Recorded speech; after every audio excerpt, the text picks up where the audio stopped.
Hey guys, so today we are going to start a shade drawing using pencil.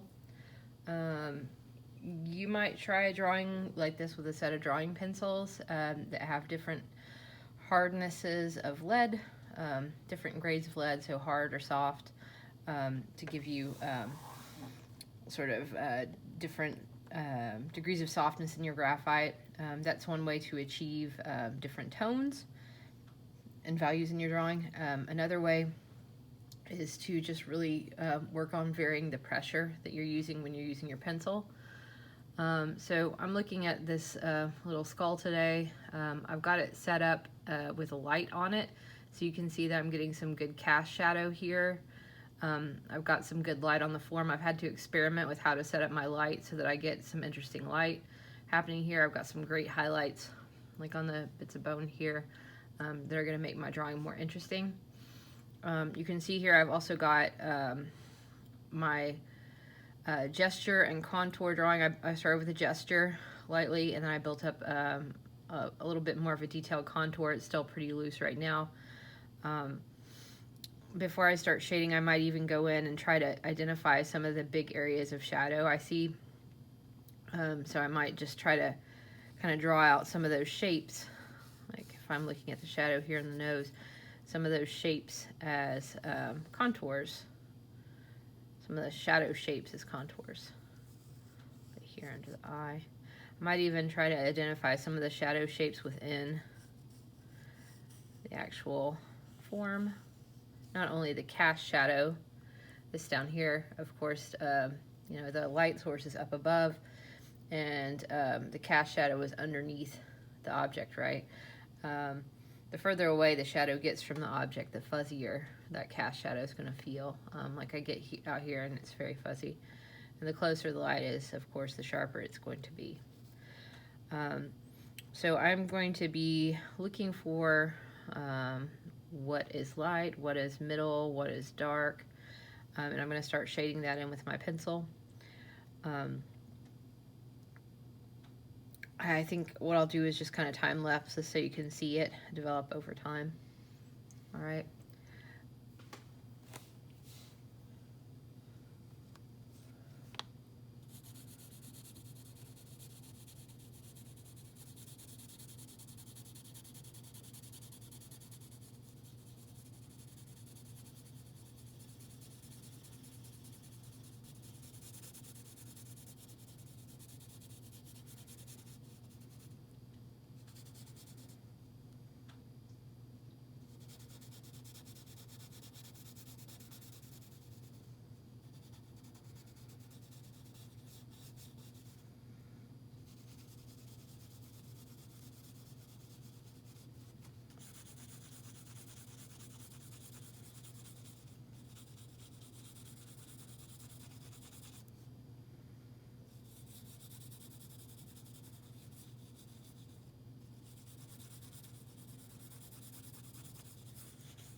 I could keep on going, but here's a good place to stop and take a look at what we've got.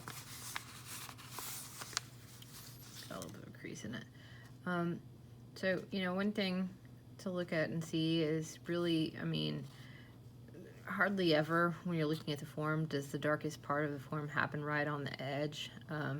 If you put a hard dark outline at the outer edge of something, it tends to make it look flatter. You do see like some areas that are going to be sharper, some edges that are sharper because of the contrast of what's happening in the background with what's happening in the foreground. So this dark to light reads as pretty sharp. But there's also moments where you get really fuzzy areas of shadow, like here where the cast shadow is pretty far away from the object that's casting the shadow.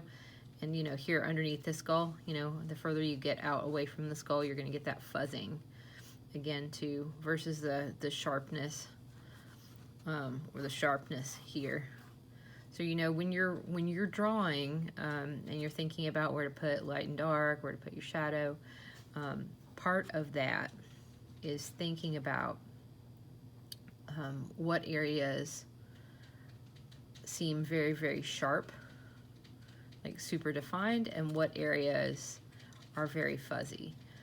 The more fuzzy stuff you can use, you know, your finger to smear it out. You can use a paper towel to wipe it out a little bit if you like. You know, sometimes people kind of make everything a little bit fuzzy and then they come back and then they sharpen up like the areas that they feel like need to be emboldened a bit. I think some people prefer that way of working, you know, where everything's a little softer at first and then it slowly comes into focus. Either way, having you know, giving some consideration to your edges, the edges of your form, whether they're sharp or fuzzy, whether they're light or dark, that is going to help create that volume in your form. Also, you know, having some light coming back in shadow areas, so some sense of the darkest part of the shadow not being all the way at the edge of the form. Having some light come back in, like over here, maybe a little bit of reflected light along that form is going to give some three-dimensional shape as well. All right. Well, guys, give it a try today. See what you can do with your pencil and your objects. Try to capture a full range of grays. Really, you know, you can even practice out on the side of your paper to see how light and dark you can make your pencil, just changing the weight you're putting on your hand, you know, the pressure you're putting in your hand.